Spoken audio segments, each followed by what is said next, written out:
அனைவருக்கும் எனது அன்பான வணக்கங்கள். இன்றைக்கு நம்ம பார்க்க போகிற சமையல் குறிப்பு மிகவும் சுவையான ஒரிஜினல் பால்கோவா எப்படி தயாரிக்கிறதுனே பார்க்கலாம். மோஸ்ட்லி பால்கோவா எல்லாருக்குமே தெரிஞ்ச விஷயந்தான், ரொம்ப ஈஸியாக நம்ம பண்ணுவோம். பட் உங்களுக்கு ஒரிஜினல் டேஸ்ட் வரணும் அப்படின்னா இந்த மாதிரி ட்ரை பண்ணி பாருங்கள். இப்போ நான் ஒரு பெரிய பாத்திரத்தில் 2 லிட்டர் பால் ஊற்றிருக்கேன். இந்த பால் நீங்கள் பாக்கெட் பாலாகவும் பயன்படுத்திக்கலாம், அப்படி இல்லைன்னா பண்ணையிலேருந்து கிடைக்கக்கூடிய பால் கூட பயன்படுத்திக்கலாம். அப்புறம் ஸ்லோ ஃபயரில் கேஸை வச்சுருங்க. இப்போ பாருங்க, இது கொதிக்கிற ஸ்டேஜுக்கு வந்துட்டு என்றைக்குமே நீங்கள் பால் சூடு பண்ணும்போது ஸ்லோ ஃபயரில் வச்சுட்டு இந்த மாதிரி மேலே ஒரு பெரிய ஒரு கரண்டி அல்லது உடன் ஸ்டிக் ஏதாவது வச்சிட்டிங்கன்னா அது அதிகமாக பொங்கி பொங்கி மேலே வராமல் இருக்கும். இப்போ பாருங்க, இந்த பால் 2 லிட்டர் பால் கிட்டத்தட்ட ஒரு 3/4 லிட்டர் ஆகும் வரை நான் இதை சுண்டை காய்ச்சி எடுத்துக்கிட போகிறேன். இப்போ பாருங்கள், நல்லா சுண்டை காய்ச்சி எடுத்துட்டேன். நல்லா திக்காக இருக்குது பாருங்கள் பால். இப்போ இந்த டைமில் நம்ம லெமன் ஜூஸ் ஆட் பண்ணிக்கலாம். லெமன் ஜூஸ் ஒரு பெரிய லெமன்லேருந்து லெமன் ஜூஸ் எடுத்து ஊற்றிருக்கேன். பாதி இப்போ ஊற்ற போகிறோம், அப்புறமா மீதி ஊற்றிக்கலாம். இந்த லெமன் ஜூஸ் ஆட் பண்ண உடனே உங்களுக்கு தெரியாது, ஏன்னா பால் ரொம்பவே திக்காக இருக்கும். இந்த டைமில் உங்களுக்கு பால்லாம் தெரிஞ்செல்லாம் போகாது.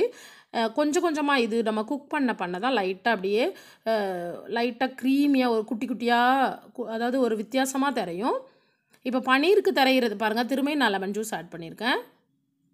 ஒரு பெரிய சைஸ் லெமன்லேருந்து நீங்கள் ஜூஸ் எடுத்து ஊற்றிக்கலாம், 1 அல்லது 2. பாருங்கள், இப்படி கிண்டிக்கிட்டே இருக்கும்போது லைட்டாக கொஞ்சம் கொஞ்சமாக தான் தெரியும், உடனே தெரியாது இது. இப்போ நான் சுகர் இப்போ 2 லிட்டர் பாலுக்கு கண்டிப்பாக நீங்கள் 150 கிராம் சுகர் ஆட் பண்ணால் போதுங்க, கரெக்டாக இருக்கும்.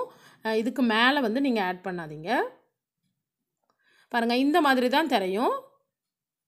அப்படியே குக் ஆக ஆக உங்களுக்கு இந்த மாதிரி தெரியுதுனால உங்களோட பால்கோவா நல்ல க்ரீமியாக கிடைக்கும். அதாவது சில நேரம் நம்ம பால்கோவா சாப்பிடும்போது திரியாக இருக்கும், அதாவது ஒரு குட்டி குட்டியாக குருணாவாக இதாகும், ஃபீல் ஆகும் நம்ம சாப்பிடும்போது. பட் இந்த மாதிரி நீங்கள் பால்கோவா பண்ணி பாருங்கள், அப்படியே க்ரீமியாக இருக்கும், ரொம்பவே டேஸ்ட்டாக இருக்கும். இந்த மாதிரி தெரிஞ்சு வரும். இந்த ஸ்டேஜ் வந்ததுக்கப்புறமா நீங்கள் கேஸை நல்லாவே ஸ்லோ ஃபயரில் வச்சுட்டு ரொம்ப கேர்ஃபுல்லாக அடி பிடிக்காமல் கிளறி விடுங்க. பாருங்கள், இந்த மாதிரி இருக்கும்.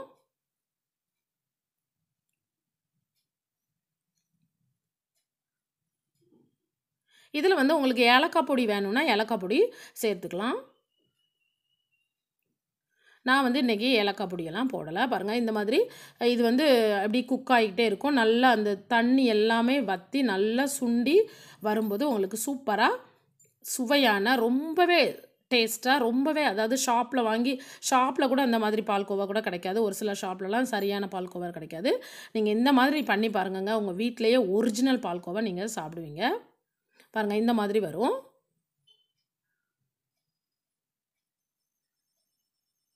நல்லா ஸ்லோ ஃபயரில் வச்சு கிளறி விட்டுக்கிட்டே இருக்கணும்.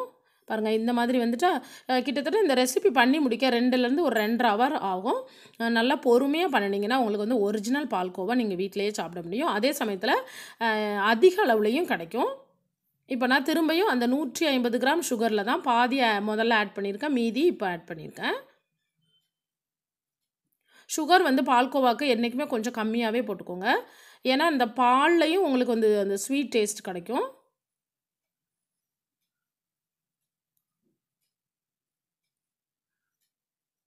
இப்போது நல்லா ஸ்லோ ஃபயரில் வச்சுட்டு பொறுமையாக நீங்கள் கிண்டி எடுத்துக்கிடணும்.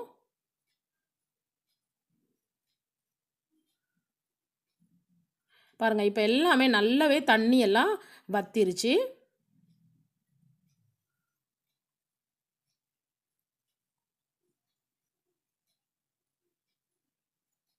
பாருங்கள், எவ்வளோ ஒரு க்ரீமியாக தான் இருக்கும்.